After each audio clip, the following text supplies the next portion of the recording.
ओम या देवी सर्वभूतेषु शक्तिरूपेण संस्थिता नमस्तस्यै नमस्तस्यै नमस्तस्यै नमो नमः। ओम श्री कृष्णाय वासुदेवाय हरे परमात्मने प्रणतः क्लेशनाशाय गोविंदाय नमो नमः। शारदीय नवरात्रि महाअष्टमी महानवमी महापर्व की हार्दिक शुभकामनाएं एवं बधाइयाँ। माता रानी का भरपूर आशीर्वाद आप सभी के जीवन पर निरंतर बना रहे।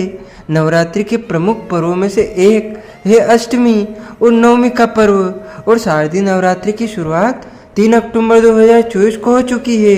नवरात्रि में महाअष्टमी और महानवमी की तिथियों का बहुत बड़ा महत्व है, लेकिन इस अष्टमी और नवमी की डेट को लेकर लोगों में असमंजस की स्थिति बनी हुई है, कंफ्यूजन बना हुआ है।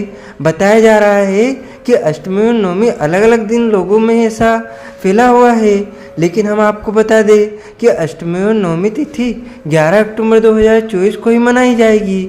अष्टमी तिथि की शुरुआत 10 अक्टूबर 2024 शुक्रवार को 12:31 से होगा जाएगी, दोपहर में हो जाएगी। अष्टमी तिथि 11 अक्टूबर 2024 शनिवार को दोपहर 12:06 पर समाप्त हो जाएगी। नवमी तिथि की शुरुआत 11 अक्टूबर 2024 शनिवार को दोपहर 12:06 पर होगी और नवमी तिथि 12 अक्टूबर 2024 10:57 तक रहेगी। ऐसे में साल 2024 में शारदीय नवरात्रि में महाअष्टमी और महानवमी एक ही दिन पड़ने वाली है और 11 अक्टूबर 2024 को दोनों ही पर्व एवं एक साथ मनाए जाएंगे।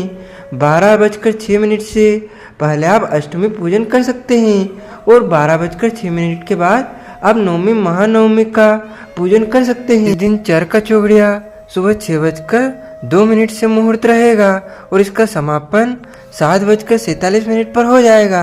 लाभ उन्नति का जो मुहूर्त रहेगा वो सुबह 7:47 से सुबह 9:14 तक रहेगा।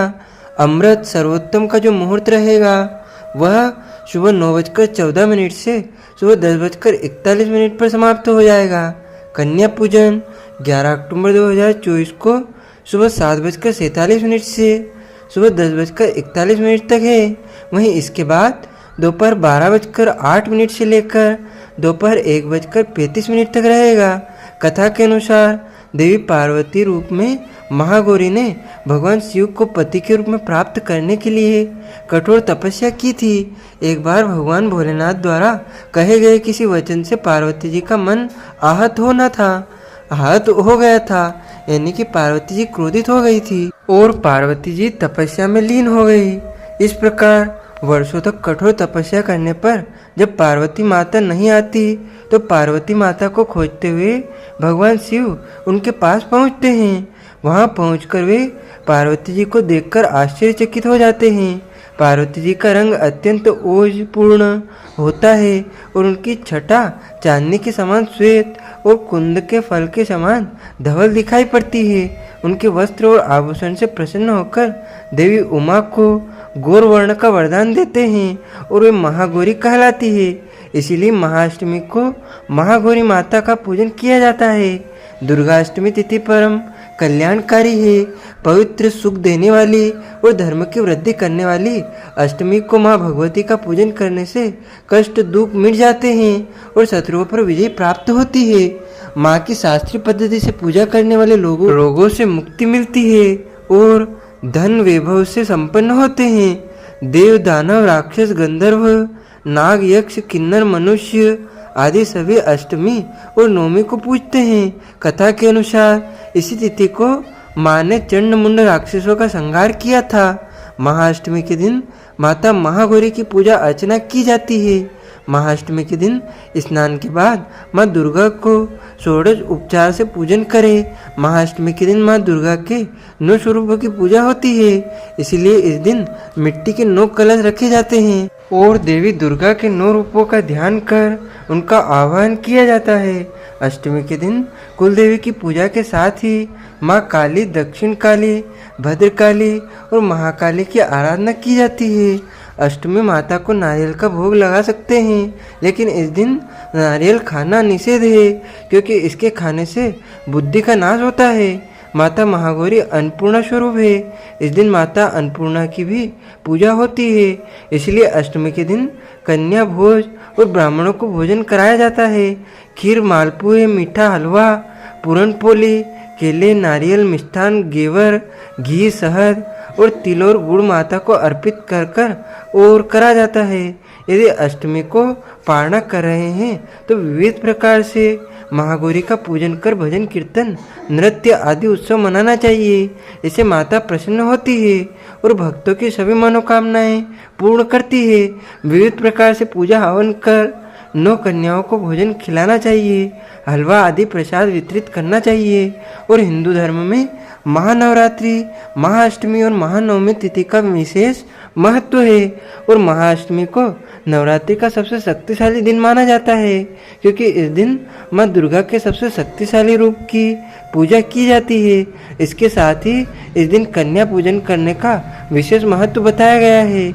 महाअष्टमी पर माँ दुर्गा के महागौरी स्वरूप और 9वें दिन सिद्धिदात्री की पूजा करने का विधान है। मान्यता है कि इस दिन माँ दुर्गा की महादुर्गा ने महिषासुर मर्दिनी का स्वरूप धारण किया था और स्वरूप धरा था और महिषासुर नामक राक्षस का वध किया था। इस दिन हवन आदि करने के साथ कई साधक व्रत का पारण कर देते हैं। महाअष्टमी और महानवमी के दिन कन्या पूजन का विशेष महत्व हमारे शास्त्रों एवं धर्म ग्रंथों में विशेष तौर पर बताया गया है। इस दिन 9 कन्याओं को पूजा जाता है और इन्हें घर पर आमंत्रित कर भोजन भेंट किया जाता है। उनका आशीर्वाद लेकर उन्हें विदा किया जाता है। ऐसा करने से माँ दुर्गा की कृपा प्राप्त होती है और उनका आशीर्वाद मिलता है। हिंदू धर्म के अनुसार महानवमी के दिन देवी दुर्गा ने दुष्ट राक्षस महिषासुर का अपने सभी शस्त्रों से वध किया था। इस दिन पूरे विधि विधान के साथ कन्या पूजन और कन्या भोजन करवाना ही चाहिए। और इस दिन पूजा घर की साफ सफाई अच्छे से करें, क्योंकि पूजा घर में देवी देवताओं का वास होता है, भगवान का वास होता है, माता रानी का वास होता है। तो हमें अपने पूजा घर को साफ और स्वच्छता बनाए कर रखना चाहिए। कन्याओं को आदर सहित घर पर आमंत्रित करें, उनके चरण धोए और कलावा बांधे। माता रानी के समक्ष घी का दीपक अवश्य जलाएं और माता रानी को धूप दीप जलाकर माँ की आरती उतारे और माँ से प्रार्थना करें कि हे माता रानी, इन 9 दिनों में हमसे आपके पूजन पाठ में, अनुष्ठान में, हमारे यज्ञ में हमसे कोई भी भूल चूक हुई हो तो आप हमें अबोध बालक समझकर क्षमा करें। इस प्रकार माता रानी की क्षमा प्रार्थना करें। माता रानी बहुत ही भोली है, अपने भक्तों को अवश्य क्षमा कर देती है। माँ को प्रसाद का भोग लगाएं। माँ को हमेशा सात्विक चीज़ों का ही भोग लगाया जाता है, तो ध्यान रखें कि माता के भोग में आप सात्विक भोजन का ही भोग लगाएं। प्रसाद में माँ को हलवा, चना, पूरी का हलवा भोग लगाना शुभ माना जाता है। ऐसा करने से माता रानी प्रसन्न होती है और भक्तों की मनवांछित फल प्रदान करती है। बोलिए श्री लक्ष्मी नारायण भगवान की जय, जगदम्बे मात की जय, अम्बे मैया की जय, आदि शक्ति भवानी की जय, दुर्गे महारानी की।